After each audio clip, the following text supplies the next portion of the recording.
Olá, amigo. Não sei como você chegou até aqui neste canal, mas eu acredito que o Espírito Santo de Deus lhe conduziu até aqui. E se você chegou até aqui, peço que você permaneça mais um pouco e vamos juntos estudar a palavra de Deus. Estamos começando uma série sobre o livro do Apocalipse, Revelações de Esperança. E esta é a primeira lição, o primeiro tema dessa série de estudos bíblicos. Então eu convido você a que antes de abrirmos a palavra de Deus, vamos pedir a Ele que nos dê a revelação da sua palavra e que Ele fale ao nosso coração através de uma oração. Feche seus olhos. Querido Deus, nós agradecemos ao Senhor pela oportunidade que temos de, neste momento, abrir a Tua palavra e receber a Tua revelação para a nossa vida. Que o Senhor abençoe a todos que estiverem neste momento estudando a Tua palavra. Que o Senhor possa abrir os nossos olhos, que possamos poder compreender o que o Senhor quer dizer a nós neste momento da história. Que o Senhor abençoe os ouvintes, que cada um seja abençoado, em nome de Jesus. Amém. Então, vamos começar o nosso estudo, e o estudo 1 é justamente sobre a revelação. Quando você ouve falar a palavra Apocalipse, principalmente é influenciado pela ficção cinematográfica, você tem uma concepção distorcida do que a palavra Apocalipse realmente quer nos dizer. Toda vez que você ouve falar de Apocalipse, é um cenário não muito agradável, né?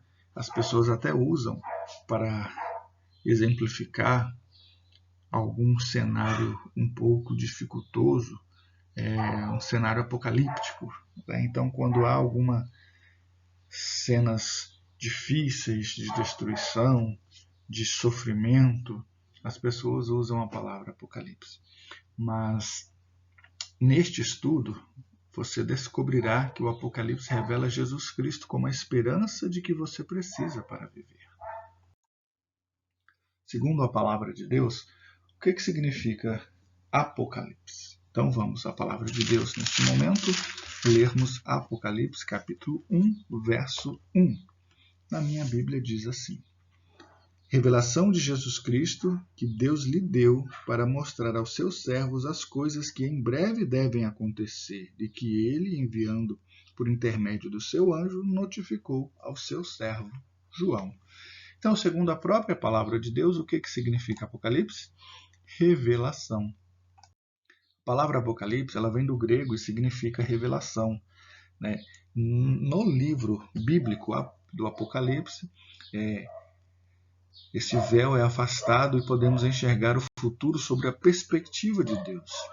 Na cultura popular, o Apocalipse está associado à destruição e ao fim do mundo, mas esse não é o ponto central do livro bíblico. Apesar de apontar para momentos difíceis da história, é verdade, sua maior revelação é a de Jesus Cristo. A origem e o tema central do livro é o próprio Jesus Cristo. Nessa revelação, a história de dor e sofrimento dá lugar a uma vida feliz e eterna. Esta é a mensagem central que o livro do Apocalipse quer nos passar. Nada de um cenário catastrófico, dor, sofrimento, angústia, medo. Isso não é o tema que ele quer nos passar. Embora em alguns momentos da história teremos esse cenário um pouco difícil, mas o que ele quer nos dizer é que o nosso sofrimento, a nossa dor, vai dar lugar a uma vida feliz e eterna.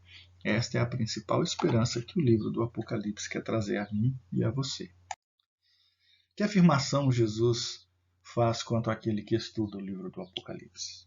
Então, como já estou com a Bíblia aberta em Apocalipse 1, verso 3, vamos ler o seguinte: Bem-aventurados aqueles que leem e aqueles que ouvem as palavras da profecia e guardam as coisas nelas escritas, pois o tempo está próximo. Então, qual é a afirmação que Jesus faz para quem estuda o livro do Apocalipse? Que esta pessoa é uma pessoa feliz. é uma pessoa bem-aventurada. Note que existem 3 elementos centrais nesse verso. Ele diz: bem-aventurado aquele que lê, bem-aventurado aquele que ouve e bem-aventurado aquele que guarda.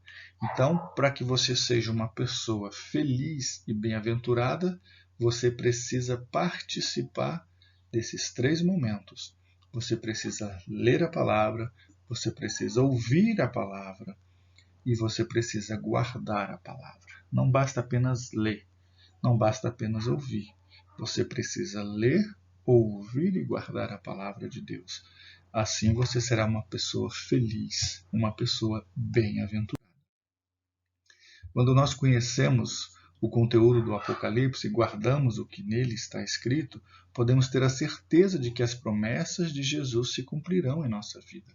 Por toda a Bíblia, ele nos promete um novo mundo livre de todo mal. A felicidade acompanhará aqueles que se dedicarem ao estudo de sua revelação específica para o período final da história deste mundo. E aí a terceira pergunta: por que nós podemos acreditar nas Escrituras Sagradas? Segunda carta de Pedro, capítulo 1, verso 21, ele vai nos afirmar o seguinte: porque nunca jamais qualquer profecia foi dada por vontade humana. Entretanto, homens santos falaram da parte de Deus, movidos pelo Espírito Santo. Então, a maior credibilidade que a Bíblia pode nos passar é de que ela é a palavra de Deus. Ela foi escrita por aproximadamente 40 seres humanos, né? Porque o autor é único, que é Deus. E essas pessoas viveram em períodos diferentes da história, em culturas diferentes, e mesmo assim você não encontra discordância em nenhuma parte da Bíblia. A Bíblia do Gênesis ao Apocalipse, elas se confirmam e se complementam. Por quê? Porque ela é a palavra de Deus. Deus é o autor da Bíblia.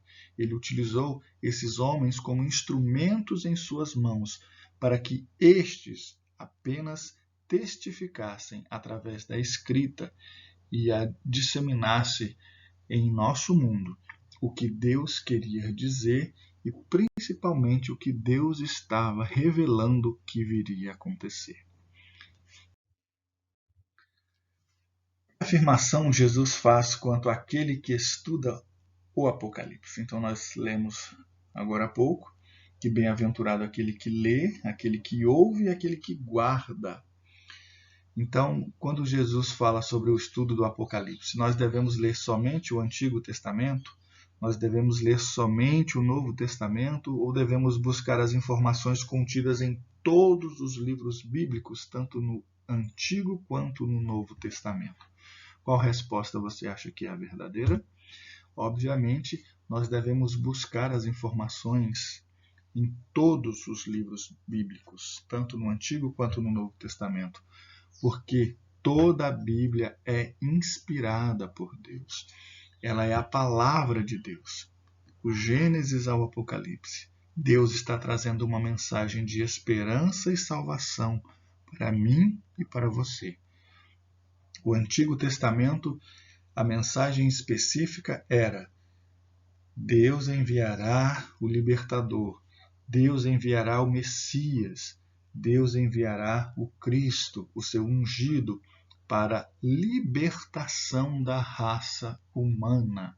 Assim, quando Adão e Eva pecaram, Deus proveu o cordeirinho para lhes proporcionar vestes para cobrir a sua nudez, porque eles haviam perdido a vestimenta da graça de Deus pelo pecado.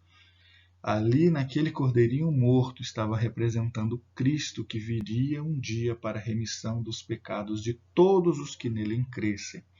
Está lá em João 3,16. O Novo Testamento, ele trata um enfoque diferente. Já não é mais como o Messias vindouro, mas é como a segunda vinda de Cristo, porque o que o Antigo Testamento apontava já havia acontecido, e agora era testemunhar testificar de que Deus havia cumprido a sua promessa, que a sua palavra havia se cumprido e que agora existe uma esperança, porque o nosso pecado foi pago pelo sangue de Cristo derramado na cruz. E o foco da mensagem do Novo Testamento é o segundo advento de Cristo. Tanto o Antigo quanto o Novo Testamento se complementam, porque você pode observar na sua leitura atenta ao Novo Testamento que todos os autores, principalmente o apóstolo Paulo, que é o personagem, o que tem mais cartas no Novo Testamento, ele utiliza em todos os seus textos, ele refere-se às Escrituras. E quais eram as Escrituras que existiam no tempo dos apóstolos, no tempo bíblico de Jesus? Era tão somente o Antigo Testamento. Então eles não estavam criando uma nova lei, eles não estavam criando um novo livro. Eles estavam apenas usando o livro que já existia, as Escrituras Sagradas, e disseminando em todo o mundo através de cartas apostólicas. Então, o Antigo e o Novo Testamento se complementam e são vivos e eficazes para nós ainda hoje. Porque Deus se revelou em algumas circunstâncias por meio de parábolas e símbolos. Lá no livro de Lucas, capítulo 8, verso 10, a palavra de Deus diz assim: Ele disse: A vós vos é dado conhecer os mistérios do reino de Deus, mas aos outros por parábolas, para que vendo não vejam e ouvindo não entendam. Por que Deus usou esta estratégia? A vós, outros, é dado conhecer os mistérios do reino de Deus. Aos demais fala-se por parábolas, para que vendo não vejam e ouvindo não a entendam. Olha, o reino de Deus, ele é baseado em seus mistérios. E um mistério, para você conseguir desvendá-lo, você precisa dedicar tempo e estudo. E é isso que Jesus Cristo estava referindo-se aos seus discípulos. Olha, para vocês, o reino de Deus é dado a vos conhecer os mistérios, porque Cristo estava pessoalmente com eles. E eles poderiam conhecer o reino dos céus através de Jesus Cristo. E aí ele diz assim, aos demais, ainda seus concidadãos, ele fala assim, é dado por conhecer por parábolas, para que eles vão ouvir, mas não vão entender, vão ver, mas não vão enxergar, para que eles pudessem buscar, através do estudo, da oração e da comunhão com Deus, para que eles pudessem ter a revelação de Jesus Cristo. Então Jesus ele falou por meio de parábolas para que a sua mensagem fosse entendida somente por aqueles que tinham interesse nas coisas espirituais. Se você tem interesse nas palavras de Jesus Cristo, nas coisas espirituais, é por isso que você está aqui, ouvindo e tendo esse momento de aprendizado também, porque Deus está te guiando até aqui. Da mesma forma, Deus ele codificou a revelação sobre o futuro do mundo no Apocalipse para que pessoas pudessem compreendê-las apenas por meio do relacionamento com Deus. Jesus apresentou em sua sabedoria mensagens numa linguagem compreensível para os seus servos. Para que nós possamos compreender a essência da mensagem de Deus, nós precisamos ter um relacionamento com Jesus. Um relacionamento íntimo e pessoal. Porque se nós não tivermos um relacionamento íntimo e pessoal com Jesus Cristo, nós iremos fazer parte dessa segunda afirmação. De que vendo nós não vamos enxergar e ouvindo nós não vamos entender. A pergunta número 6. Entre os símbolos do Apocalipse, o que significa o cordeiro? Então nós vamos ao livro de Apocalipse, capítulo 5, verso 6. Então vi no meio do trono e dos 4 seres viventes e entre os anciãos de pé um cordeiro como tendo sido morto. Ele tinha 7 chifres, bem como 7 olhos, que são os 7 Espíritos de Deus enviados por toda a terra. Então, quem é esse cordeiro? O Cordeiro Pascal significa vida e libertação do cativeiro egípcio, que é o próprio Jesus Cristo. Né? Em João capítulo 1, 29, João Batista, ao ver Jesus indo até ele para ser batizado, ele exclama: Eis o Cordeiro de Deus que tira o pecado do mundo. Então, na palavra de Deus, o Cordeiro representa Jesus Cristo. No Antigo Testamento, o Cordeiro é sacrificado em lugar do pecador. O Cordeiro Pascal significa vida e libertação. O Novo Testamento aponta Jesus como a realização do símbolo do Cordeiro. Cristo é aquele que tira o pecado do mundo e liberta o pecador das amarras do mal. E o que significa dragão no Apocalipse? Então vamos mais à frente um pouquinho. Apocalipse 12, verso 9. E foi expulso o grande dragão, a antiga serpente, que se chama Diabo e Satanás, o sedutor de todo o mundo. Sim, foi atirado para a terra e com ele os seus anjos.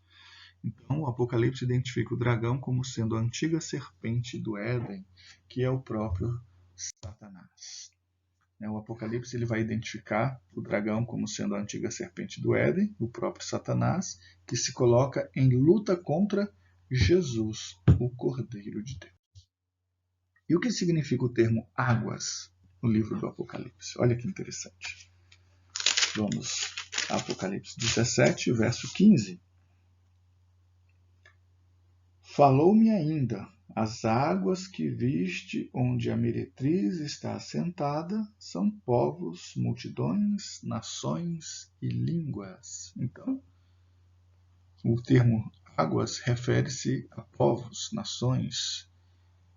Olha que interessante, não é? Então, quando você começa a perceber que a própria palavra de Deus traz o significado dos termos que uma leitura superficial não vai te trazer clareza, você consegue começar a compreender a palavra de Deus. Qual é a advertência de Deus? Qual a advertência Deus nos faz ao interpretarmos as profecias? Isso é uma coisa muito importante. 2 Pedro, então vamos voltar um pouquinho aqui na carta de Pedro, 2 Pedro capítulo 1, verso 20.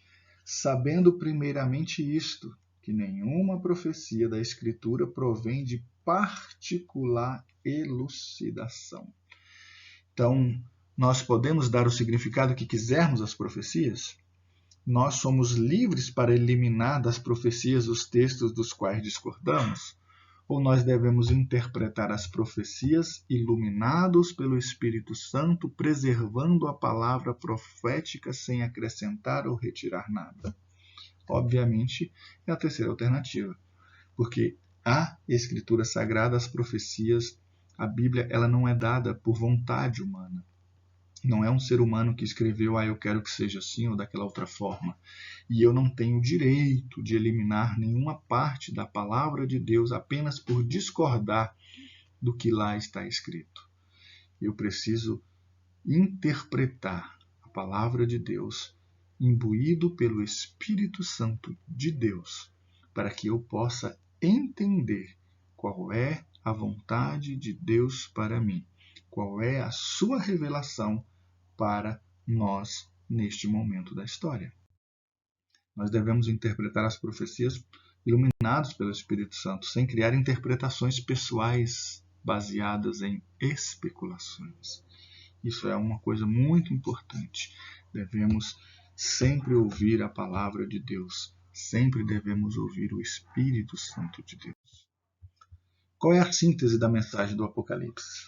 Está lá em Apocalipse 12. Vamos voltar aqui em Apocalipse 12, versos 10 e 11. Então ouvi grande voz do céu proclamando: Agora veio a salvação, o poder, o reino do nosso Deus e a autoridade do seu Cristo, pois foi expulso o acusador de nossos irmãos, o mesmo que os acusa de dia e de noite diante do nosso Deus. Eles, pois, o venceram por causa do sangue do Cordeiro e por causa da palavra do testemunho que deram, e mesmo em face da morte, não amaram a própria vida. Qual é a síntese da mensagem apocalíptica? Bem e mal existirão para sempre e devemos nos conformar com isso. A salvação, a glória e o poder pertencem a Deus. O diabo e seus instrumentos de engano serão derrotados definitivamente. Qual dessas ou quais são as verdadeiras? Aí está a resposta. Que a salvação, a glória e o poder pertencem ao nosso Deus. E que o diabo, nosso adversário, o nosso acusador, ele será derrotado definitivamente. É uma mensagem de esperança ou uma mensagem de temor? Obviamente que é uma mensagem de esperança, de salvação, de boas novas. A salvação, o poder e o reino são obtidos para nós por Deus por intermédio de Jesus Cristo.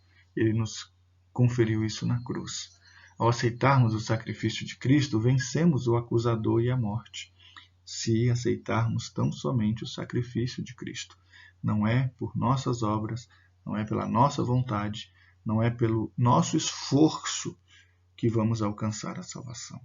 A salvação, a vitória contra o diabo e a morte, ela nos é garantida por intermédio de Jesus Cristo, se tão somente aceitarmos o sacrifício de Jesus Cristo e a partir de então vivermos por Ele.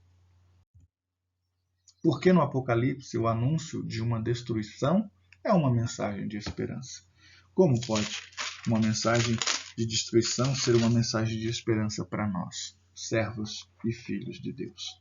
Apocalipse 20, verso 10, diz o seguinte: o diabo, o sedutor deles, foi lançado dentro do lago de fogo e enxofre, onde já se encontram não só a besta, como também o falso profeta, e serão atormentados pelos séculos dos séculos. Então, a palavra de Deus é uma mensagem, um anúncio de destruição, é uma mensagem de esperança? Sim, porque a destruição que está sendo afirmada na palavra de Deus, no livro da revelação de Jesus Cristo, é que o diabo e os seus instrumentos de engano, ou seja, a besta e o falso profeta, eles serão destruídos, derrotados definitivamente. Que promessa encerra o livro do Apocalipse? Que maravilha! Vamos aqui para o último capítulo da Bíblia. Apocalipse 22, verso 7.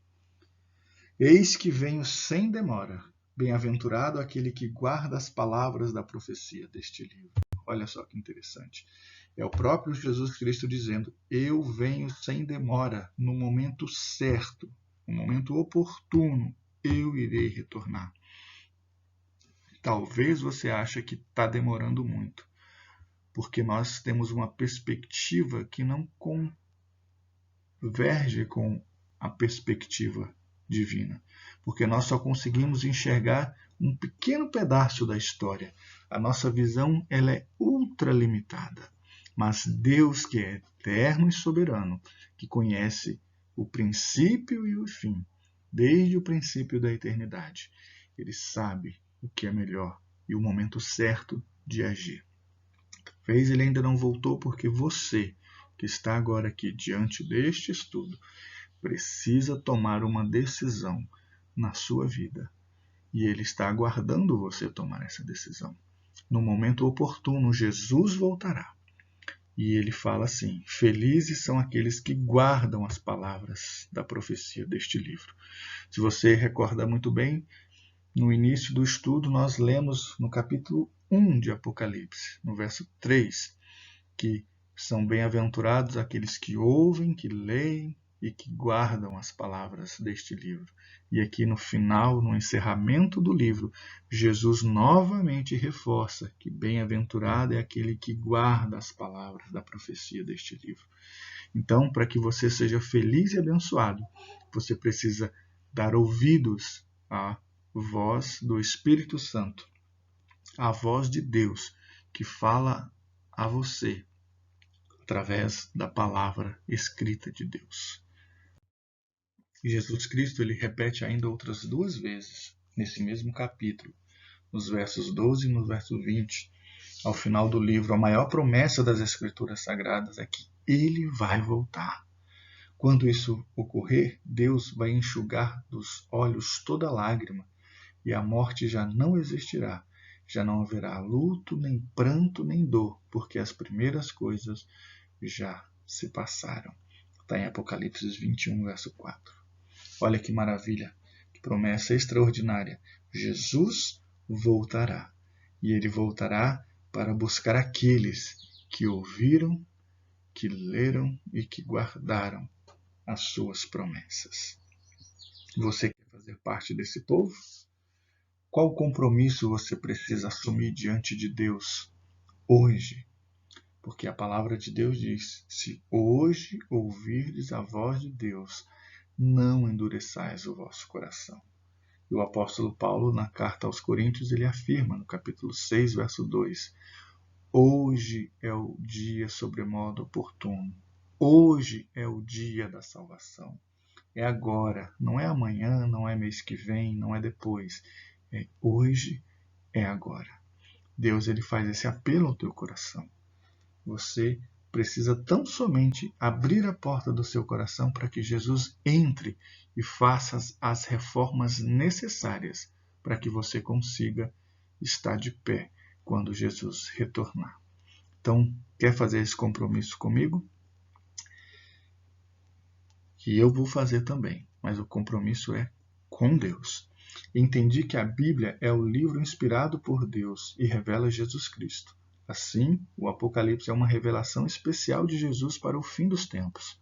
Para ser feliz, eu me comprometo a estudar o livro do Apocalipse e a guardar o que está escrito nele. Que Deus abençoe você que tomou a decisão de fazer esse compromisso com Jesus. E agora, para encerrar esse momento, eu gostaria de fazer uma pequena oração com você. Querido Deus, Pai que estás nos céus, louvamos e agradecemos ao Senhor pela tua infinita bondade e misericórdia, que nos concedeu o teu unigênito para morrer em nosso lugar, para que todos os que crerem em teu nome e aceitarem o sacrifício salvífico de Cristo na cruz, não pereça, mas tenha a vida eterna.